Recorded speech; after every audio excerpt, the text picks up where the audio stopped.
ठाकुर जी चुपचाप चलते ही जा रहे हैं, रुके ही नहीं रहे। ताऊ दादा बोले, अरे लाला सुनना है रहो, इतनी देर तक कह रहा हूं मैं। ठाकुर जी फिर भी नहीं सुने, चलते गए चलते गए चलते गए। और जब उस भक्त के यहाँ पहुंच गए, भक्त के यहाँ पहुंच करके और सीधे उस पर कृपा कर दी, वहां पर कृपा करके अनुग्रह करके वाकु जो भी वाकु भाव हो वो पूर्ण कर दियो।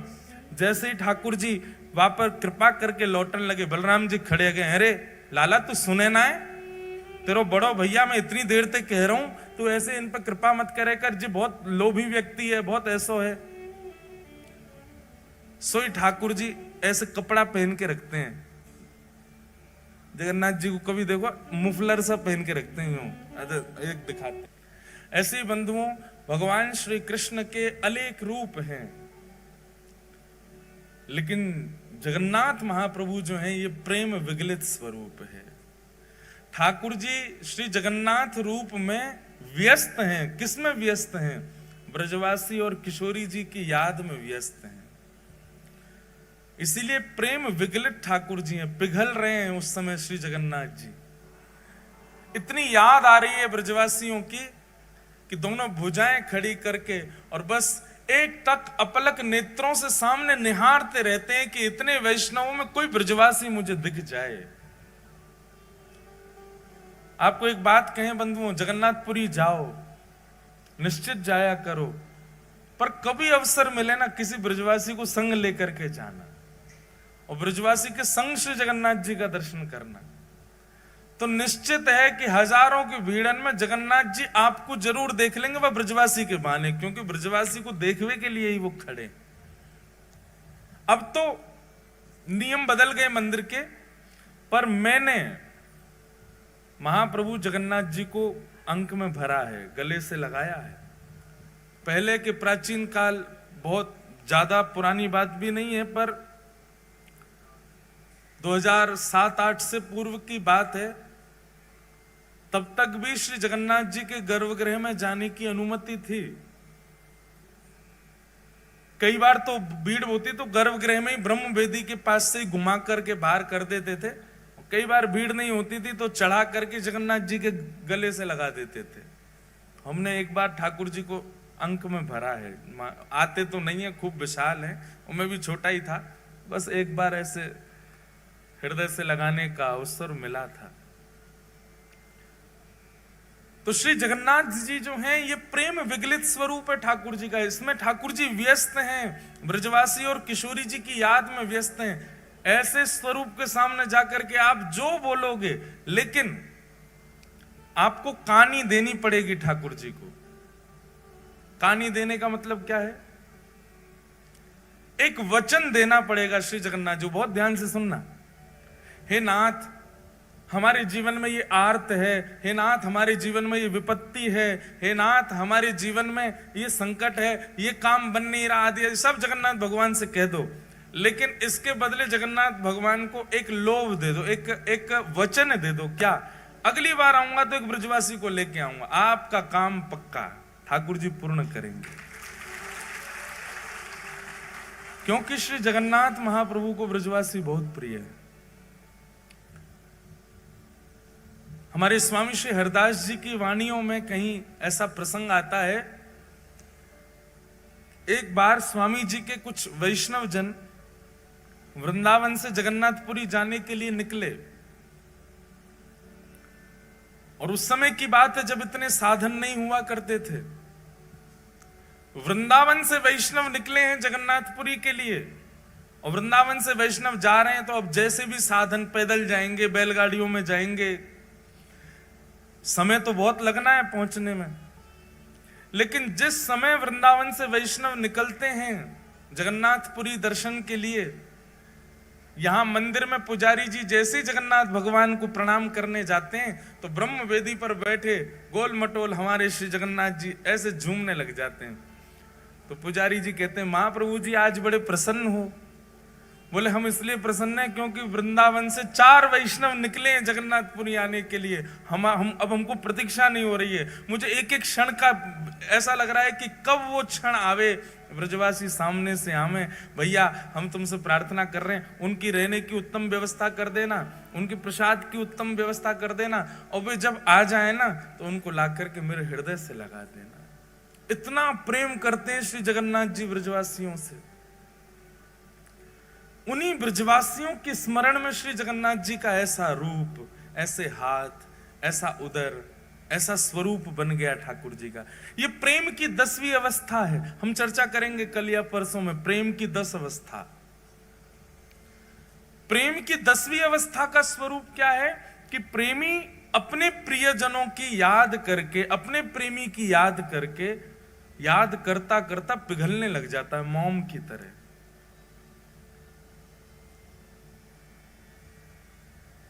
श्री जगन्नाथ महाप्रभु ब्रजवासियों की याद में पिघल गए। किशोरी जी के स्मरण में, ये किशोरी जी के विरह का स्वरूप है श्री जगन्नाथ जी का। हमारे प्यारे गिरधर लाल जी साल में एक बार श्री जगन्नाथ जी का रूप धारण करते हैं रथ यात्रा वाले दिन। और मैंने कई बार कथाओं में बताया भी है कि हमारे प्यारे गिरधर लाल जी जगन्नाथ भगवान का रूप तब तक धारण करते ही नहीं है जब तक उनको कोई विरह का पद ना सुनाओ। किशोरी जी के विरह का कोई भी भाव सुना दें ठाकुर जी को, तुरंत ठाकुर जी जगन्नाथ बन जाते हैं। प्रेम धन स्वरूप है जगन्नाथ, रस धन स्वरूप है जगन्नाथ, आनंद धन स्वरूप है जगन्नाथ, और महाप्रभु स्वरूप है जगन्नाथ।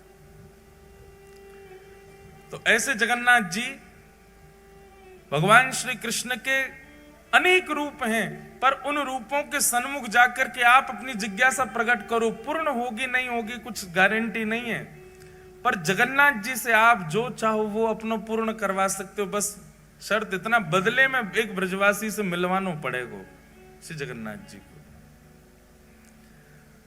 अगली यात्रा जब करो तो जैसे आप अपने मित्रों से पूछते हो, रिश्तेदारों से पूछते हो, पूरी चल रहे हो क्या, सब व्यवस्था कर लेंगे। एक किसी ब्रजवासी को ले जाओ, ब्रज के किसी रसिक से पहले तो संबंध बनाओ, उससे मित्रता करो, फिर उसको फोन करो कि भाई हम जगन्नाथपुरी जा रहे हैं, आप चलोगे क्या।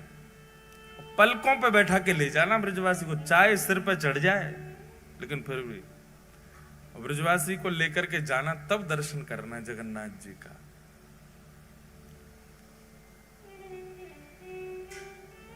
बड़ो प्यारो लाल है, बड़ो प्यारो ठाकुर है श्री जगन्नाथ।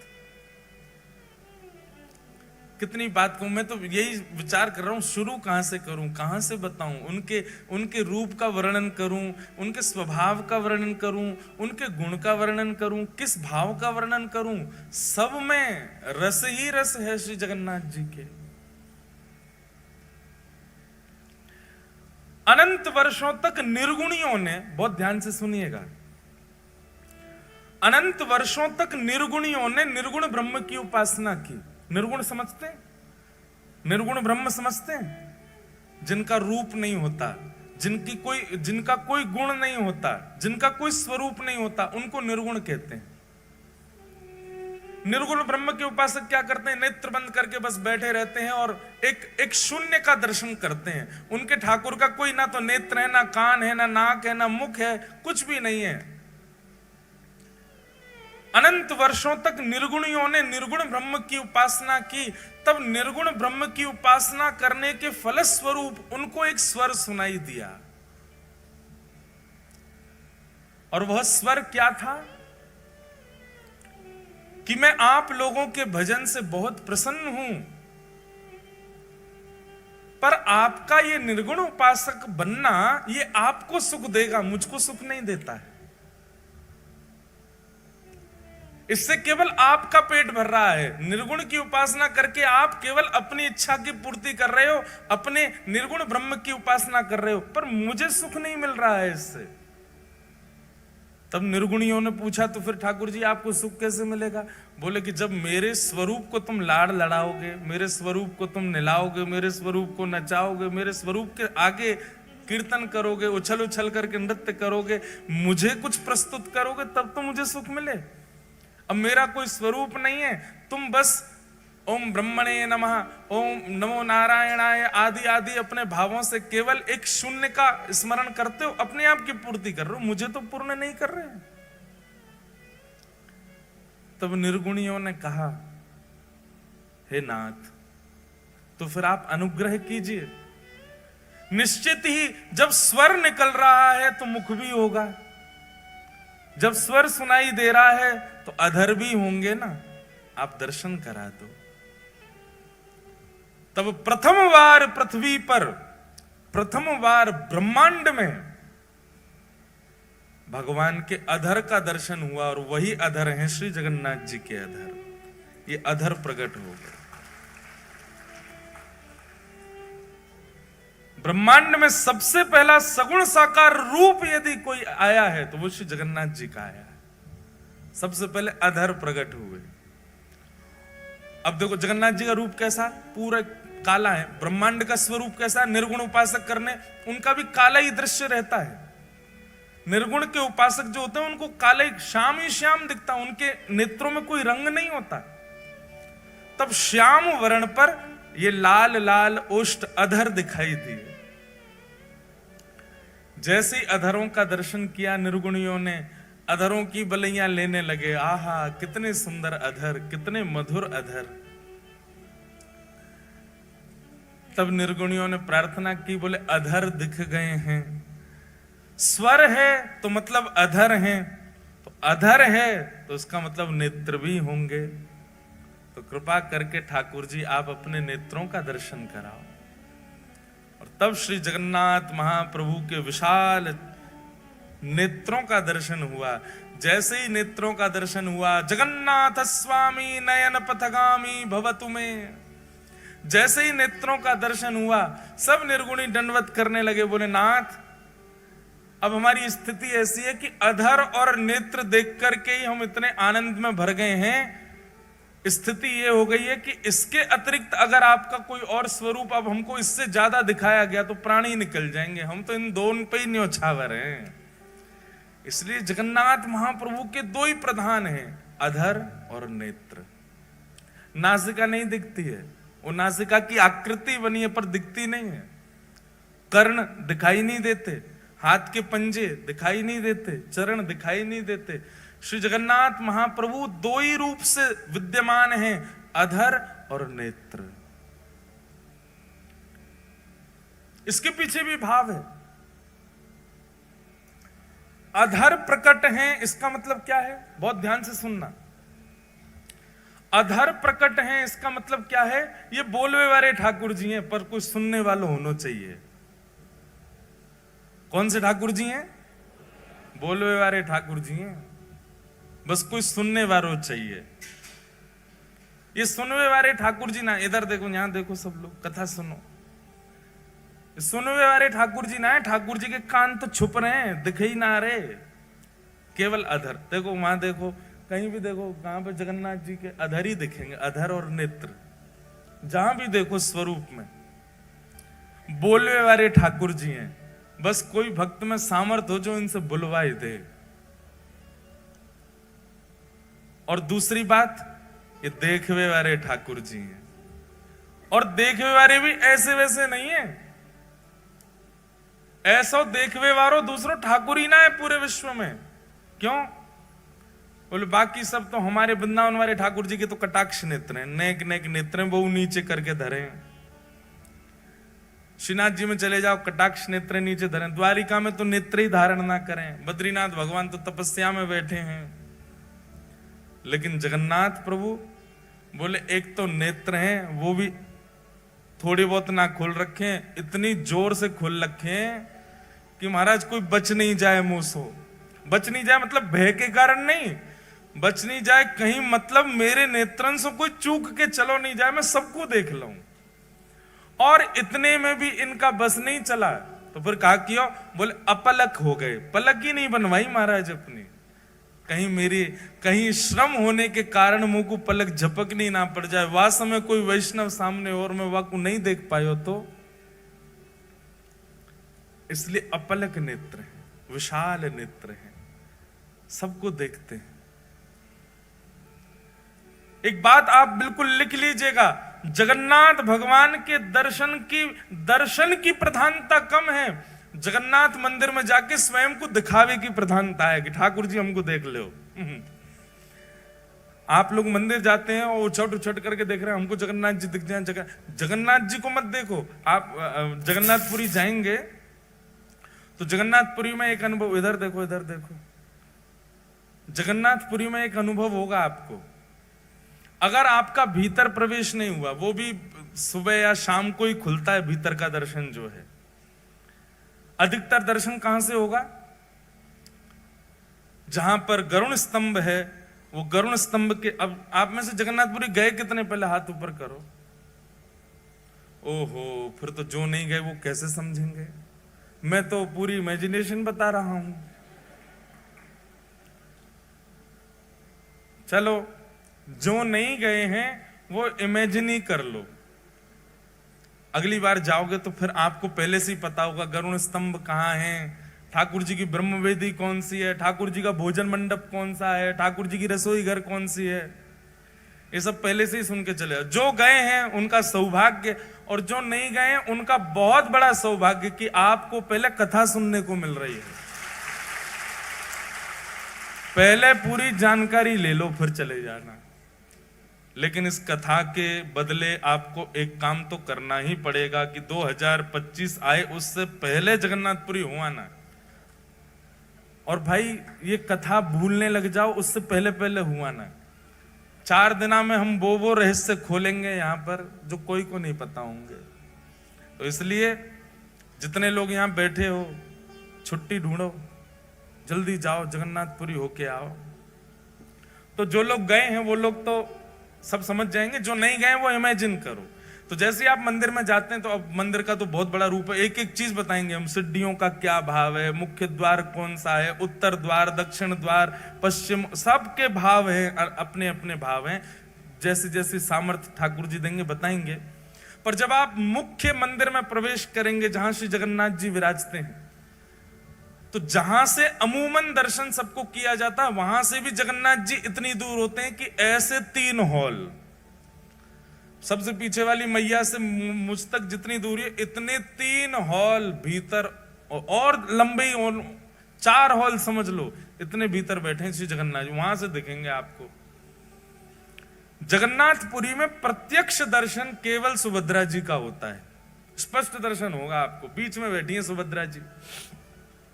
तो द्वार है तो बहुत विशाल, लेकिन दूरी इतनी होती है कि जब आप भीतर प्रवेश करोगे तो इतने तो आपको बलराम जी दिखेंगे। बलराम जी सबसे पहले घुसते ही आपको बलराम जी दिखेंगे इतने। फिर बलराम जी के बाम अंग में बैठी हैं सुभद्रा। सुभद्रा जी पूरी दिखेंगी। और जिनके दर्शन के काज पूरी दुनिया गई है, जगन्नाथ जी, वो इतने भी नहीं दिखते, इतने दिखते हैं, बस इतने ही दिखते हैं। आधी सी आंख दिखे उनकी। पूरी दुनिया आप देखेंगे जगन्नाथपुरी में, सारी भीड़ कहां होती है? वहां कोने में।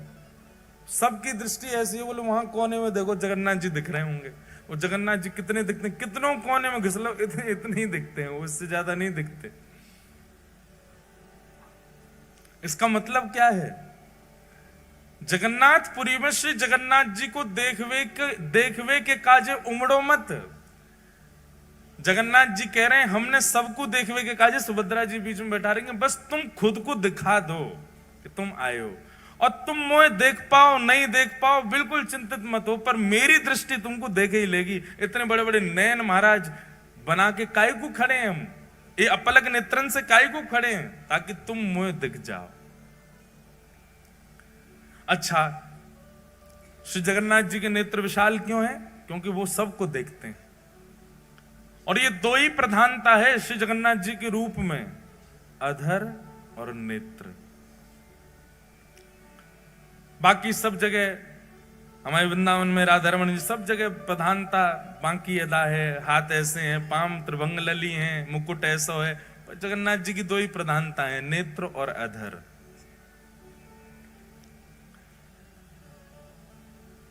तो देखवे वारे ठाकुर जी, बोलवे वारे ठाकुर जी, कोई बुलवानो जाने बस जगन्नाथ प्रभु से।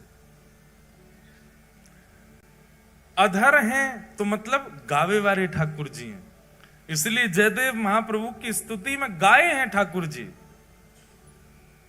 अभिनव जलधर सुंदर धृत मंदर, धृत मंदर श्रीमुख चंद्र चकोर, जय जय देव हरे। श्री राधा मुख चंद्र चकोर, जय जय। पहली बार ठाकुर जी गा रहे हैं किसी की स्तुति में, ये जय जय देव हरे ठाकुर जी गा रहे हैं, ये जयदेव महाप्रभु नहीं गा रहे हैं। इस अष्टपदी की विशेषता है कि जयदेव महाप्रभु तो वर्णन करना चाहते हैं जय जगदीश हरे, अभिनव जलधर सुंदर धृत मंदर ए श्रीमुख चंद्र चकोर, जय जगदीश हरे, ये लिखना चाह रहे हैं जयदेव महाप्रभु तो। पर जयदेव महाप्रभु ने जाकर के जैसे ही जगन्नाथ महाप्रभु को ये अष्टपदी सुनाई, ये अष्टपदी सुनकर के जगन्नाथ भगवान के अधर जो है वो बोल पड़े, और जयदेव महाप्रभु को वाद्य होना पड़ा अपनी लेखनी मिटाने पर।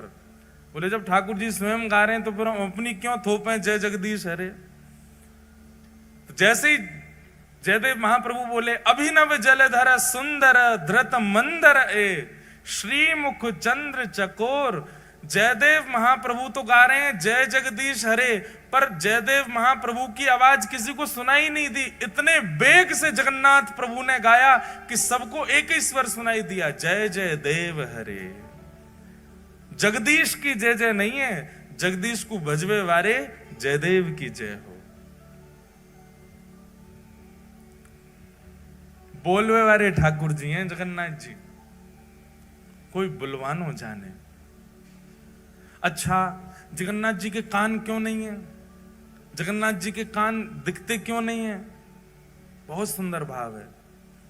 बोले जगन्नाथ महाप्रभु कहते हैं, बोले कोई मेरो भक्त आर्त नाद आर्त भाव से मुंह को पुकारे,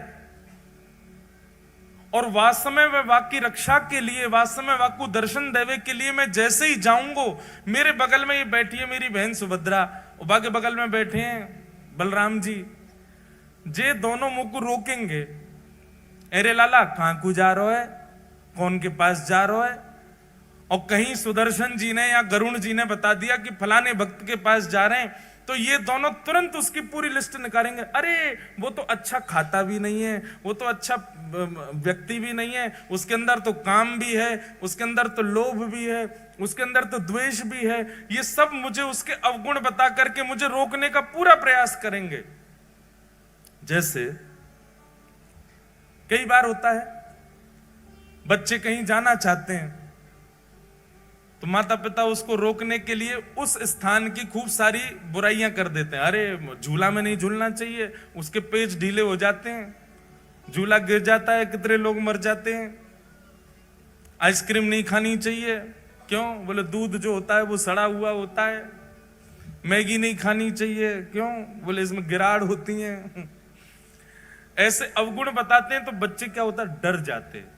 चॉकलेट नहीं खानी चाहिए, इसमें कीड़ा पड़ जाते हैं पेट में, पेट की सब चर्बी खा जाते हैं। बच्चे डर के मारे बोलते हैं अच्छा तो नहीं खाएंगे, फिर भी बच्चे खा तो जाते हैं। ऐसे ही श्री जगन्नाथ भगवान जब किसी भक्त पर कृपा करने के लिए जाते हैं तो ठाकुर जी ने मन में विचार किया, ये बगल में बैठे बलभद्र जी और सुभद्रा जी जी मानेंगे नहीं, ये जबरदस्ती उस व्यक्ति के अवगुण मुझको सुनाएंगे। अरे तुम किसके पास जा रहे हो, वो तो ऐसा है, वो तो ऐसा है, वो तो ऐसा है। नेक नेक आगे आ जाओ भैया, ये आगे आके जाएंगे कहां, इनके पीछे कौन आवेगो? अच्छा जगह है। पीछे वाले हो आप बुरो मत मानियो कि जेल से मैं बैठा दिए हैं। आप सब बहुत प्यारे हो हैं, बस ये थोड़ी व्यवस्था के लिए है। नेक नेक और याकू ये रेलिंग जो है इसको कल थोड़ा नेक और आगे है जाए तो देख लियो, बाकी आपकी इच्छा। बोलो जगन्नाथ महाप्रभु की।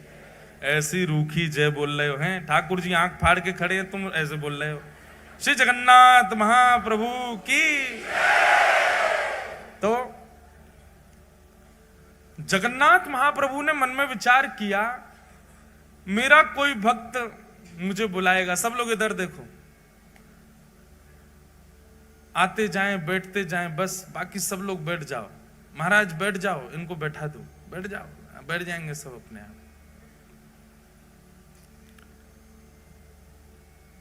तो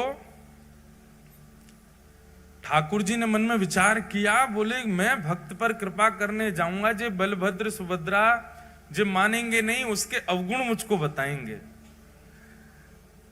लेकिन एक दिन जगन्नाथ भगवान ने क्या किया, जैसे ही किसी भक्त पर कृपा करने जा रहे थे तो बलभद्र सुभद्रा ने पूछा कहां जा रहे हो। तो उत्तर सुदर्शन जी ने दिया, बोले वहां जा रहे हैं उस भक्त के पास। बोले कौन भक्त। तब गरुण जी बोले वहां जा रहे हैं। महाराज बलराम जी लेके उसके सारे अवगुण बताने लगे। सुभद्रा जी कहने लगी वो तो ऐसा है, वो तो ऐसा है, उसके अंदर तो इतना काम है, वो तो क्रोधी है, वो तो लोभी है, लोभ के चक्कर में आपको याद कर रहा है, वैसे बिल्कुल याद नहीं करता है, आदि आदि सब बात कहने लगे। ठाकुर जी चुपचाप चलते ही जा रहे हैं, रुके ही नहीं रहे। ताऊ दादा बोले अरे लाला सुनना है रहो, इतनी देर तक कह रहा हूं मैं। ठाकुर जी फिर भी नहीं सुने, चलते गए चलते गए चलते गए। और जब उस भक्त के यहाँ पहुंच गए, भक्त के यहाँ पहुंच करके और सीधे उस पर कृपा कर दी। वहां पर कृपा करके अनुग्रह करके वाकू जो भी वाको भाव हो वो पूर्ण कर दियो। जैसे ही ठाकुर जी वहां पर कृपा करके लौटने लगे, बलराम जी खड़े गए, अरे लाला तू सुने ना है, तेरो बड़ो भैया मैं इतनी देर तक कह रहा हूं, तू ऐसे इन पर कृपा मत करे कर, जी बहुत लोभी व्यक्ति है, बहुत ऐसो है। सोई ठाकुर जी ऐसे कपड़ा पहन के रखते हैं। जगन्नाथ जी को कभी देखो मुफलर सा पहन के रखते हैं। एक दिखाते नाथ जी देखो जगन्नाथ भगवान कैसे कपड़ा पहने, ऐसे पहन के रखें जैसे कितनी सर्दी लग रही है इनको। सर्दी नहीं लग रही है, जो कान छुपा के बैठे हैं अपने। बलराम जी बोल रहे लाला तू सुने ना है, चलो जाए कहीं भी मुंह उठा के, और हमारी बातन ने ना माने। ठाकुर जी बोले कहा बोल रहे, सुनाई ना दे रही तो। अरे रुको। तब ठाकुर जी ने एक कपड़ा पीछे किया, बोले हाँ इतनी देर तक कहा बोल रहे, मुझको तो सुनाई ना दियो, मेरे तो कान छुपे रहे ना, मैं सुना ही ना पाऊं।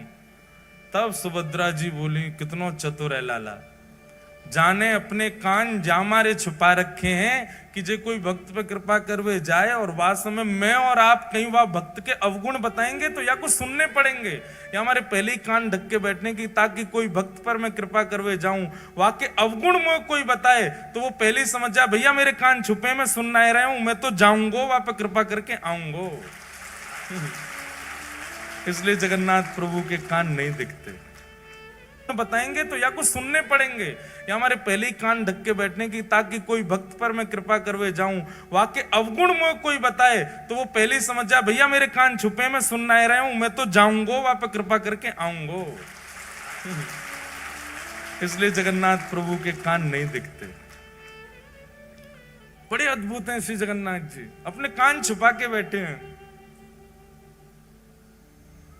कोई महाप्रभु जी का अत्यंत निकट से दर्शन कर रहा हो, पीछे वाला कह रहा है देखो इसको तो इतने बढ़िया दर्शन हो रहे हैं, ठाकुर जी ये इतना योग्य नहीं है, हम योग्य हैं। ठाकुर जी उस समय भी यही कह रहे हैं, भैया मुझे सुनाई ना दे रही है, मेरे कान बंद हैं, जो मेरे समीप आ गए हो वो मेरो है, जो मेरे दृष्टि के आगे आ गए हो मैं वाकई कोई अवगुण विचार ना करूं। कैसे कैसे भक्तन पर श्री जगन्नाथ जी ने अनुग्रह किया है। हम व्यासपीठ पर बैठ करके कलम तोड़ करके कह सकते हैं पूरे ब्रह्मांड में सबसे दयालु यदि कोई है तो वो श्री जगन्नाथ जी, बहुत दयालु। इतनी दया कोई ठाकुर के भीतर नहीं है जितने हमारे श्री जगन्नाथ जी में। आप लोग कहेंगे आप तो व्यास हो, व्यासन को एक ही काम है जाकी कथा करें वही के पक्ष में चले जाएं, ऐसी बात नहीं है। हम चाहे कितनी कथा करें, हम गिरधर लाल जी के उपासक हैं, उनके कान पे पट्टा बांध के आया हूं, कहीं सुन नहीं ले।